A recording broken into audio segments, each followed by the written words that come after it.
நிகழ்ச்சி முறைப்படி துவங்குகிறது. வரவேற்புரை வழங்குவதற்காக உறுப்பினர் சேர்க்கை அணியினுடைய மாநில செயலாளர் அன்பு அக்கா விஜயலட்சுமி அவர்களை அன்போடு அழைக்கிறேன். ஒரு அரங்கம் நிறைந்த கரவொலி தரலாம் உங்களுக்கு.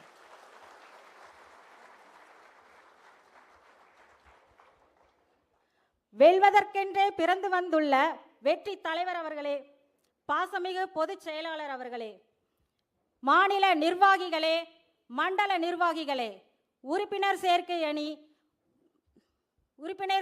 அணி ஒருங்கிணைப்பாளர்களே, இதனால் இவன் முடிக்கும் என்றாய்ந்து அதனை அவன் கண் விடல் என்ற குரலுக்கு ஏற்ப செயல்படும் கொள்கை கூட்டமான தமிழக வெற்றி கழக உறுப்பினர்கள் அனைவரையும் வருக வருக என வரவேற்கின்றேன்.